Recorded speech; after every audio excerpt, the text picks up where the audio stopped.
Recording by Michael Broomhill. The Diary of Philip Westerly by Paul Compton.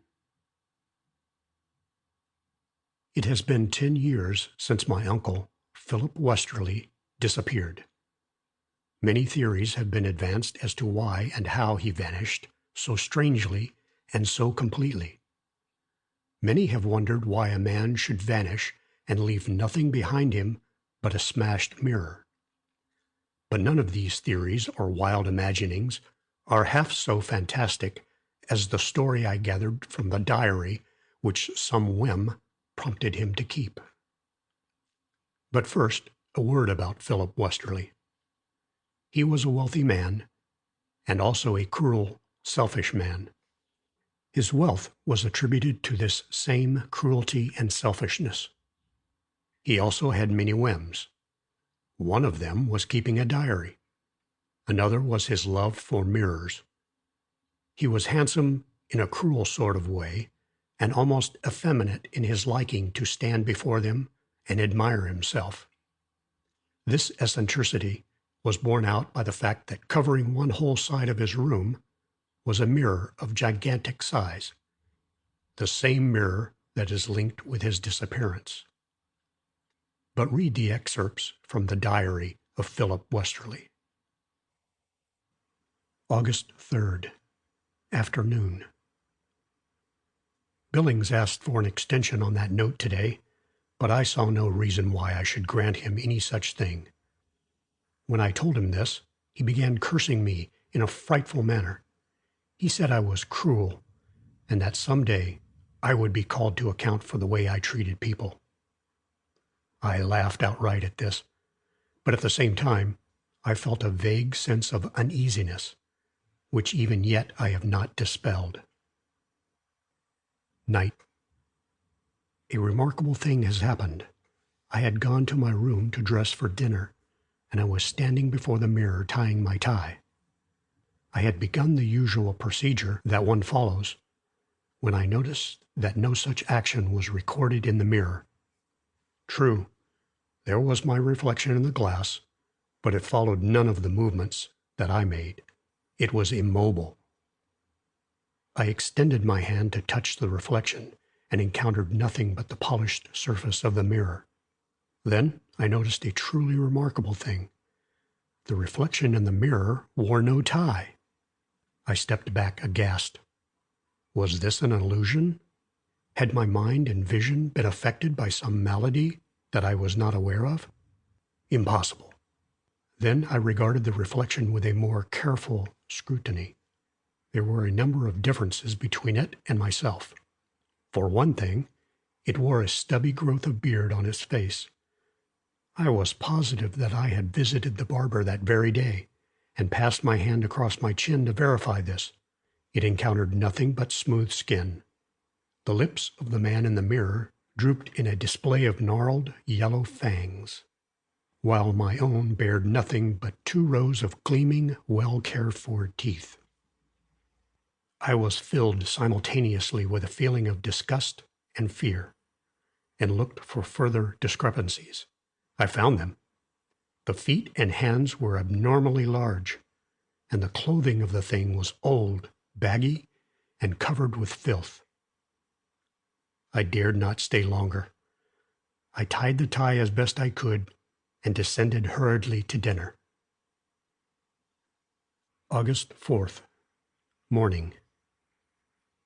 I awoke feeling jaded and tired. My friend in the mirror is still with me. Ordinarily, the reflection of myself in bed is caught in the mirror, but not so this morning. Instead, I saw that the dweller within had, like myself, been having a night's rest. I hope he slept better than I did, for my own night was a series of fitful, restless tossings. "Good morning," I said, rising. When I moved, he moved. As I advanced toward the mirror, he drew closer to me. I stopped and surveyed him. He resembled me only remotely, I hope. I smiled, and he responded with a wolfish twist of his mouth. I extended my hand, as if I wanted to shake hands with him, but he drew back as if from fire. I can't understand the terror which he holds for me. I try not to show my fear in front of him, but I feel that, animal-like, he senses it. I refer to the reflection as he, him, or it, for I cannot bring myself to admit that the thing in the mirror is my reflection, but I scarcely dare write what I do believe it to be. I have always been skeptical about such things as soul, but when I look into the mirror, God help me. Night. I am spending much time in my room now. I've spent most of the day here. This thing is beginning to hold a morbid fascination for me. I can't stay away for any length of time. I wish I could. My wife is beginning to worry about me. She says I look pale. She tells me I need rest, a long rest. If I could only confide in her, in anyone, but I can't. I must fight and wait this out alone. August 5th. There has been little or no change in our relationship. He still remains aloof. Today, my wife came to my room to see how I was feeling. She stood in such a position that looking into the mirror was unavoidable. She stood before the mirror arranging her hair. She noticed nothing out of the ordinary, but he was still there. Damn him! He was still there, and this time he snarled in triumph at me. One other remarkable thing. My wife hadn't seen the thing there in the mirror, but neither had I seen her reflection. It was the same with Peter, my valet, and Anna, the maid. Anna would have dusted the mirror had I not stopped her. I must take no chances. A close scrutiny might reveal him to them, and they must not know. They must not know. August 6th. 3 days. 3 days of hell. That's what it has been since I discovered that damn thing. How he tortures me. He has begun to mock me. When he thinks he has given an extraordinarily clever impersonation, he shakes with laughter. I can't hear him laugh, but I can see him, and that's worse. I can't stand it much longer. August 7th. We never know how much we can stand until we go through some ordeal such as I am now undergoing. But I feel that my nerve is near the breaking point. I have locked the door to my room. Anna leaves a tray outside my door. Sometimes I eat the food she brings, but more often I don't. My wife begs me to let her in, but I tell her to go away. I'm afraid to tell her.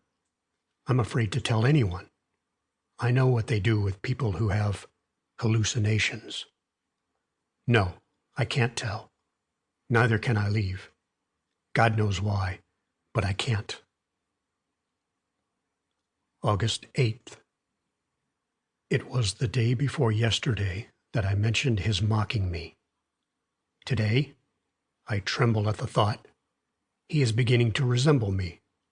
This morning I looked in my mirror and discovered that he had discarded his rags and is now dressed in one of my suits.